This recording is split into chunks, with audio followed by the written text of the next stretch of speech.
So why don't I start out then? So Jen, I'm wondering, I mean, is it possible using these tools that that sometimes you get too much information in terms of either, particularly in doing social networking, that you learn things that are beyond really what genetic or molecular epidemiologists really can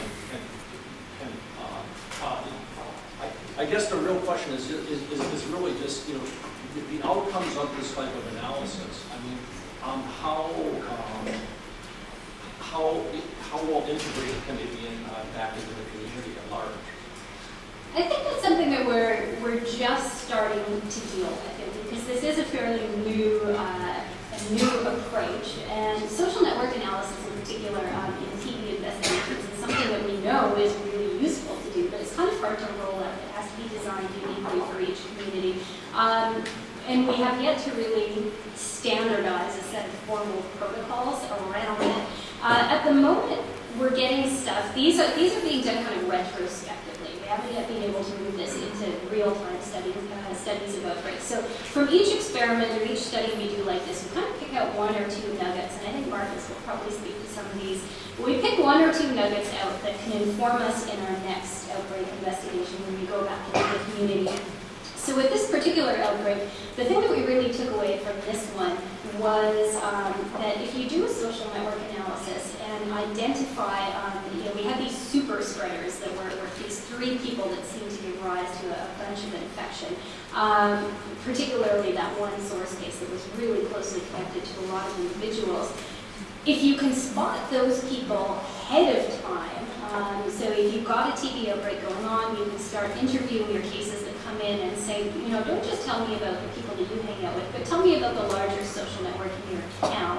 Who are the most popular individuals? They might not bring themselves forward for treatment on their own, but you've identified them as people that have a large number of social connections, and if TB were to get into them, would then spread to a number of individuals. So by identifying these kind of sentinel nodes, you can go in, actively track them down in the community, test them, and if they do have, say, latent TB, as TB skin test that's positive, you can target them for treatment to kind of shut the spread down by getting key networks. So we learn a nugget each time.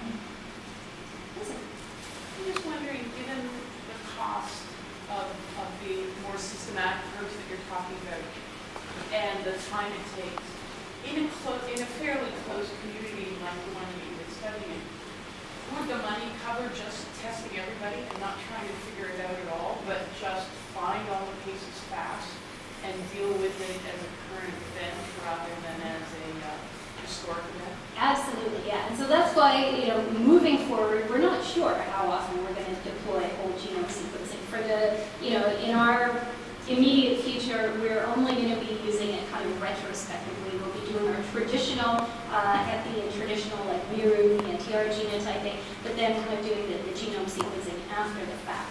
What I think will ultimately be the result is not a public health paradigm 10 years from now where you're sequencing every single outbreak isolate, but where you've sequenced enough in past outbreaks that you've started to get at maybe more efficient and better rapid methods for molecular epidemiology using basic genotyping. So right now we're using this 24-loci VNTR.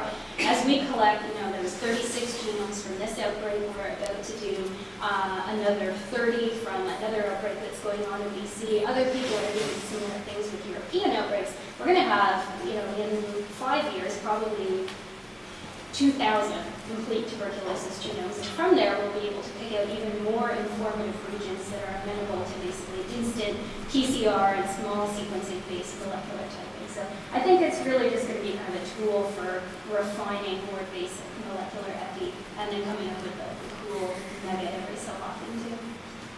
Any other questions? Just wondering, all these sequences that you've been getting, have you been looking at different virulence factors for the different ones in severity of disease? The Berkman lab is looking at that. So at BCCDC, we're mostly focused on just doing the epi side of things, and they're actually going to be mining all our data for more interesting nuggets. The outbreak that we're about to start sequencing, though, is Kelowna outbreak of tuberculosis that is now spread down into Vancouver.